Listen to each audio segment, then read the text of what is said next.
Hello and welcome back to my channel. My name is Lisa and I talk about life with less stuff. I was once a person who liked to hold on to everything. And in the last year and a half, I've been on a decluttering journey and it has brought me so much joy and peace, less stress, less anxiety. And so I like to share that with you guys, hoping that if you're in the same situation, having a hard time getting rid of clutter, that maybe some of these tips will help you along the way.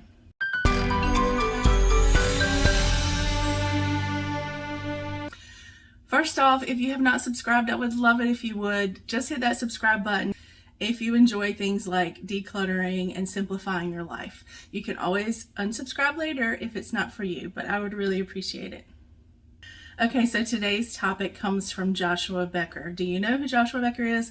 I'm going to link his YouTube page down below, his channel. He is great. He has a way of simplifying things, speaking in small terms that you understand, and just really hits home with decluttering and simplifying. He recently did a video about 20 items that you can declutter, 20 areas that you can declutter if you're just starting out. I often get the question, how do I start? Where do I start? Where do I begin? It's overwhelming. I don't know what to do.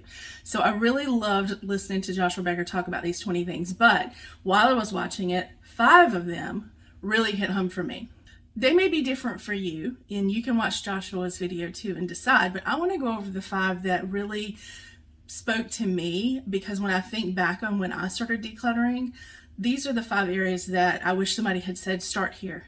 This is the simplest way to start. I didn't really have anyone that I was following at the time. I was watching The Minimal Mom a little bit, but I just decided to go in and I didn't know where to start. But let me say this.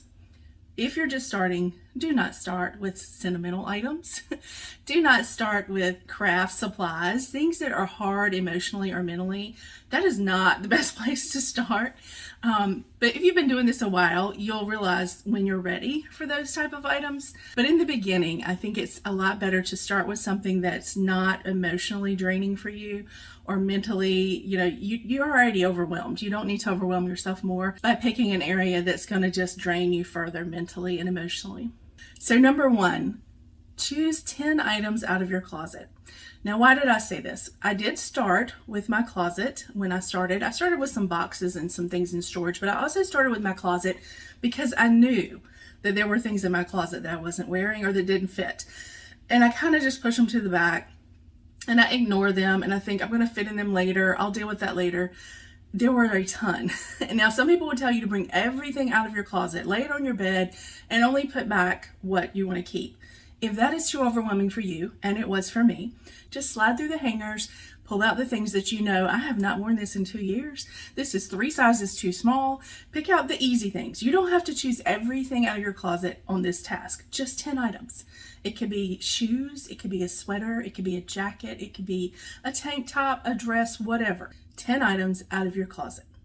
Number 2, the top of your nightstand. Now, I love this idea because flat surfaces collect clutter, period. And if you're like me, you want your bedroom to be uncluttered and peaceful. Mine has not been. It is still not. If I turn my camera around, you'd still see a few things that need to be decluttered and handled. Because I declutter and handle the other areas and anything left over comes in here. Leftover meaning I don't have a spot for it. You know what I mean? But cleaning off your nightstands, that's something you see the last thing before you go to bed at night and when you wake up in the morning. So if you can get that surface cleaned off, only keeping essential things there. Maybe you need a glass of water or reading glasses. Maybe your phone charger is there. Just basics. When you wake up and you see that first thing versus seeing clutter piled up on there first thing, it helps your mindset for the day. You want to start with a clean slate as best as possible in your bedroom. The first things you see, that's why we talk about cleaning our kitchen every night before bed, so that when you go in that kitchen in the morning, you're seeing a clean area and it's not overwhelming and it's not stressful. Same thing with your nightstand. And it's usually a small area. It's a small surface, so it's a good starting place. Just to clean that off, put the things where they belong, find a home for everything, and keep that space nice and neat. Number 3, your underwear and or sock drawer. Okay, we know we have underwear that's stretched out, the elastic's shot, there's a hole coming in there, they don't fit anymore. surely you can probably clean that out pretty easily. You're not too attached to them, I hope. Sock drawer, yes, sock drawer. I just did a short video about this the other day because socks, we have ones that don't fit, that have holes, that don't have a match to them anymore. They're not emotionally draining to weed out usually. And it is so much easier to go and find my socks when I have 10 or 12 pair versus 50 pair. And I used to have a lot of socks. And I don't even wear socks that often, to be honest. So clear out the sock drawer and the underwear drawer. That's number 3.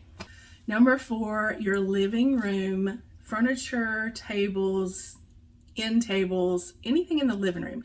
If you can get your living room in order, it is so enjoyable to sit down in there and look around and relax. Yes, you might have other areas that are cluttered, but if you can find that space where you can sit down and everything's in its place and the surfaces are not cluttered, to give your mind a break and feel that peace and that calm.